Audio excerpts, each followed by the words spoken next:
Brothers and sisters, my name is Fred Zuckerman. I'm a 42-year Teamster and president of Teamsters Local 89 in Louisville, Kentucky. I proudly accept your nomination for General Secretary Treasurer.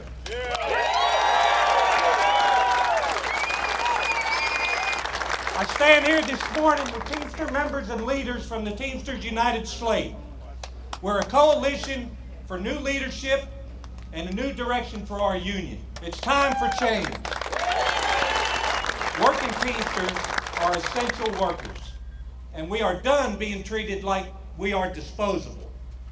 5 years ago, I stood before you as a candidate for General President. In 2016, we formed the Teamsters United Slate to take on HOFA, to fight givebacks, to organize in our core industries, to fight for our benefits, and to rebuild our union's power. The 2016 election was a wake-up call.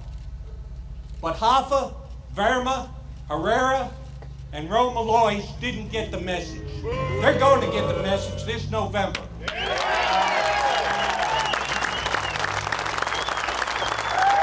I promise you that, and every Teamster employer. I'm proud to join forces with Sean O'Brien. We forged a united coalition that builds union power from the bottom up. Our opponents are afraid of unity, and they're afraid of the members. That's why they keep members in the dark during contract negotiations. That's why they impose contract givebacks even after members vote no. Our opponents talk about Teamster power surge, but their actions are a recipe for a Teamster power outage. When Sean O'Brien is our general president, rank and file Teamsters will be on our contract negotiating committees, and rank and file Teamsters will be in the driver's seat of this union.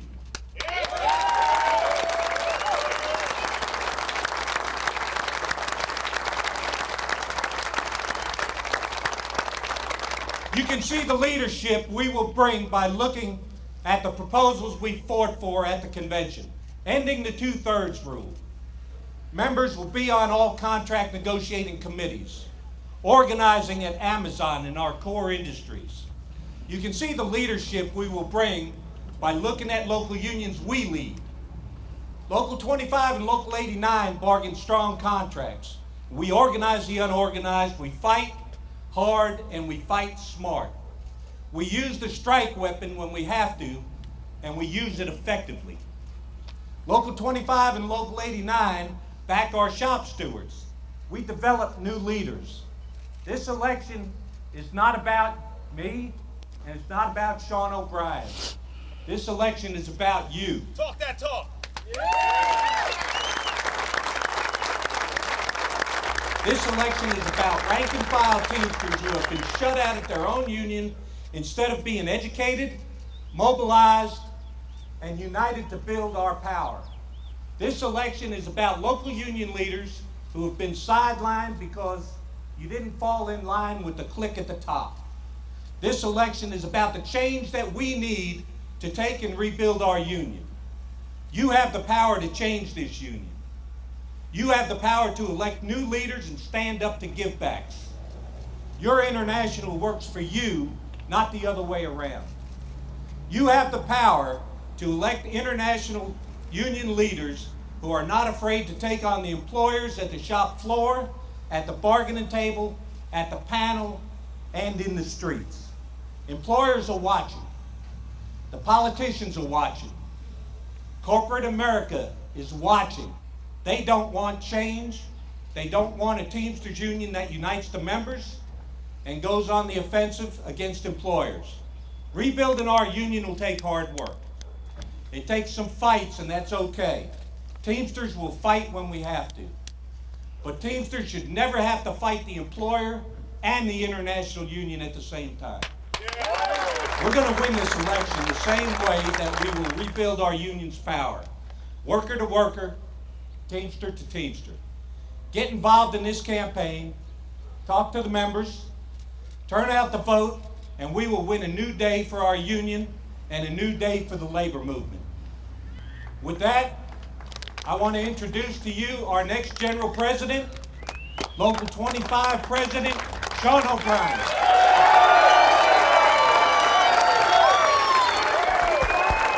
My name is Sean O'Brien, and I proudly accept the nomination for General President of the International Brotherhood of Teamsters.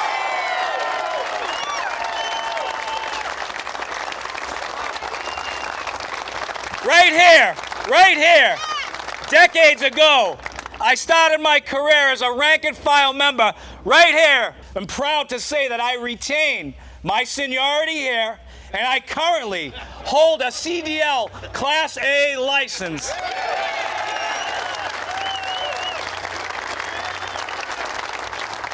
Unlike the majority of our opponents, today, this is where I'm joined by my running mate and partner, Fred Zuckerman, in the entire Teamster United Oz slate. Thank you very much. I am truly proud to be a part of this great movement, this great team, this great slate. My Teamster work life was here in Local 25, but my Teamster life began at birth. I learned how to be a Teamster around the dinner table, and I'm proud. I had the great honor of having my father, a 51-year Teamster, teach us core values around that dinner table. In my house, there were baptisms, communions, wakes, and union meetings. I want to give a shout out to the big guy upstairs, and I'm not talking about God. I also want to thank my two brothers, Billy and Michael, who are also rank and file members. My brother and I have over 30 years, and my younger brother has 26 years. And I want to thank the matriarch of the family. She sacrificed her entire life for us, but she always was very proud to be a wife of a Teamster and a mother of Teamsters. So, Ma, thank you. Great shout out.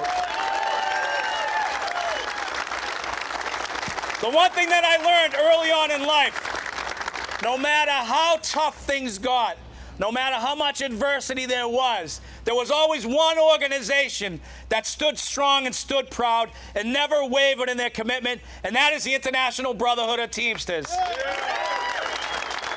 Everything I've had in my entire life has been because of the Teamsters Union. And when I talk about the dinner table, as a family was, you were free to voice your opinion. You were free to have dialogue. You were free to have debate. But more importantly, you were free to come up with a plan and unite as a family. And when you walked out that front door, no matter how tough it was, no matter the adversity that you had, you knew that your family was united and they had your back, and that gave you the power. The Teamsters Union is the greatest organization and the greatest union in the world. The Teamsters improve lives of families like mine all over Boston and across this great nation. That is why I've dedicated my entire life to this great union. I started as a rank and file member, unlike some of our opponents on the other side. I became a student and then taught future Teamsters at Local 25's driving school. I became an agent and was then elected the youngest principal officer of Teamsters Local 25 at age 34. I'm proud. I'm a proud rank and file member, and I'm a proud Teamster leader. I also am proud to lead the Joint Council 10, comprised of 6 New England states, representing 50,000 Teamsters throughout New England. I am so proud of the accomplishments we've had. And when we talk about our accomplishments at Local 25, we've grown our membership by over 4,000 members. We've grown our political power at City Hall and at the Massachusetts State House. We lead the country in negotiating the strongest contracts, and we are never afraid to take on bad employers, and we'll continue to do that. I'm proud of the support of our brothers and sister members throughout Joint Council. I'm proud of the leadership throughout Joint Council. At Joint Council 10, we've crafted a strategic plan that now has 3 full-time organizers, that has a strategic research department, and also has a communications department. We stand together, we're united, in the best interest of representing our members, regardless of what adversity comes to us, regardless of what political differences we have. We put that all aside, and we fight every single day in New England to make certain that our members are taken care of. There is no reason for division. There is a strict reason to have a vision. We tried to have a vision in 2017. Now, in 2016, we knew that we almost lost the election, and I was on opposite sides of my running mate, Fred Zuckerman. But we knew that this union was divided right down the middle. The Teamsters Union went through a bitter and brutal election campaign. The results of the 2016 election showed that we were very much divided and we were in disarray. It was important in time to mend those fences and come together for the betterment of our union and the greater good of our membership. At the time, the union was entering contract negotiations at UPS. UPS is our largest collective bargaining agreement in the entire nation. It's the largest collective bargaining agreement that sets the tone for all other industries and negotiations. Employers watch what happens at the UPS agreement. They watch because they want to gauge whether the Teamsters Union is strong and whether the Teamsters Union is willing to fight. In 2018, we saw that the Teamsters Union was weak when we gave away concessions to our largest, most profitable employer. After being tapped to lead negotiations, I reached out to Fred. We both knew that we could not afford to let politics play in our upcoming negotiations with United Parcel Service. I traveled to Louisville. I sat down and talked with Fred and his leadership team. It did not take long for us to realize what we had in common was far greater than our differences. I met with Local 89 stewards face to face just months after a bitter, brutal election campaign. It was not easy. There was not a lot of love in that room for me, but we did what true Teamsters do. We hashed it out, we came up with a plan, and we had a vision that included our members, included our opponents, in the greater good of uniting this union once and for all. Again, we figured out what we had in common and started building a plan to take on UPS in the 2018 contract negotiations. Unfortunately, the administration did not agree with the inclusiveness or the approach of uniting this union. But this was more important than petty union politics. When I pushed to bring all the locals that did not vote for the Hoffa slate, the slate I was a part of, I was fired. While I was fighting to heal the divisions in our union, they were stuck nursing grudges and intent on punishing their opponents. And again, we talk about having a vision where our opponents are hell-bent on keeping status quo and creating division, which is not in the best interest of our members. The goal of unity has always been, when we take on a fight, we want to be united. We know why bringing people together is far more important than keeping those out, even the people that don't agree with us. Again, it's all about inclusiveness. The Teamsters cannot afford to let internal disagreements and rivalries impede our ability to take on those who try to destroy us day in and day out. That ends in 2021. Our international union, your international union, exists to serve the locals and joint councils, most importantly, the members of those locals and joint councils. It is there to serve members and build Teamster power, build the Teamsters movement.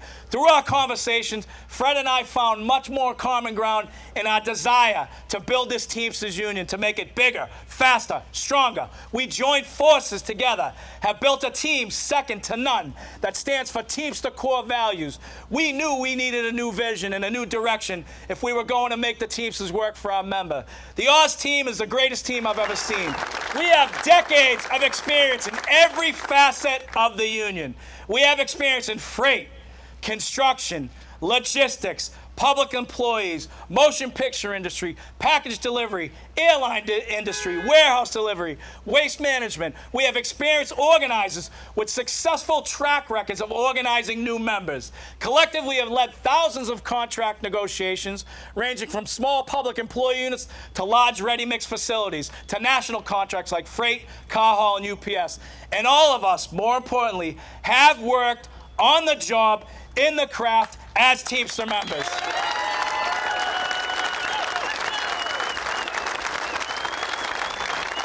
Beyond the skills we have learned as elected leaders, we bring the knowledge that comes from working under Teamster contracts as member day in and day out. They are aggressive leaders who will not settle for and sell the members short. unlike the current administration and unlike our opponents. And our platform is simple. We stand for putting rank and file members on bargaining committees, making certain that people who actually have to go to work every single day are part of the process, are part of the guiding, and leading us through those successful negotiations. So that's very important, rank and file. We also think it's important, as I stated earlier, that rank and file members are on these committees because we don't want any more brownouts and lack of information. We don't want any deals made behind closed doors. All the deals are going to be made face-to-face. Transparency is a must. We also need to organize new members. You know, right now everybody says we're 1.4 million. We're not 1.4 million, we're 1.3 million. And we need to organize. Organizing is all about building relationships. And we do that city by city, state by state, region by region. Organizers must be based in the communities where we are organizing in. We will replace a current broken system of political operatives who call themselves organizers, and we will make certain that people are organizing where they're from, knowing the communities, knowing the members, and we will be tremendously successful in our vision. The most important thing we need to do is we need to win strong contracts.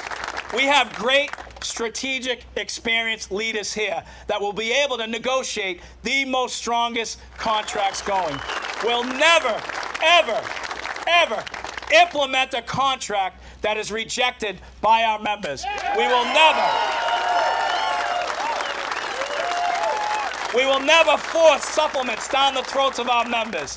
We will never, ever, ever, and you can take this to the bank, implement an agreement. We will get back to that table and make certain those employers give us everything we demand, and or we will put them on the street on strike. We will bring Teamsters from all across political spectrums to negotiate the most powerful contracts in the entire country. We will once again restore faith in this great Teamsters union.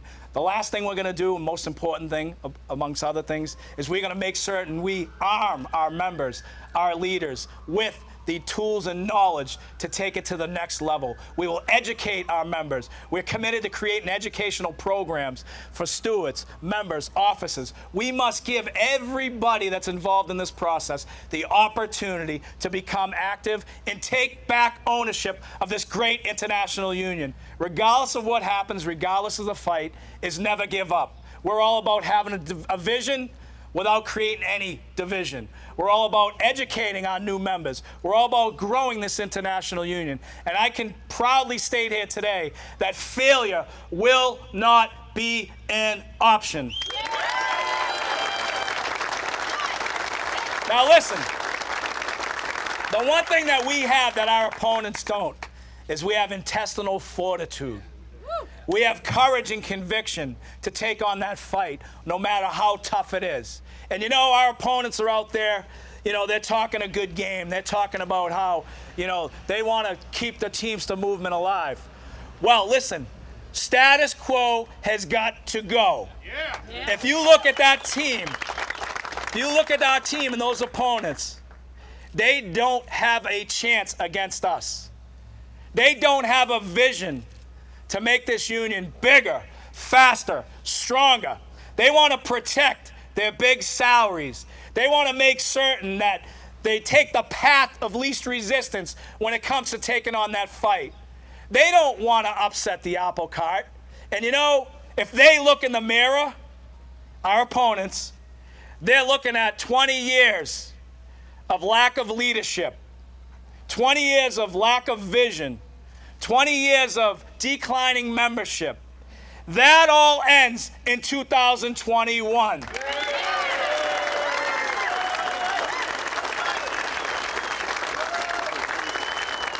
And I have a very, very, very strong message for our opponents, for our employers, because our opponents and employers are one and the same, that in 2021, and for decades beyond, when you deal with the newest, biggest, fastest, strongest Teamsters union under the Oz slate, it is a full contact sport. Put your helmet on.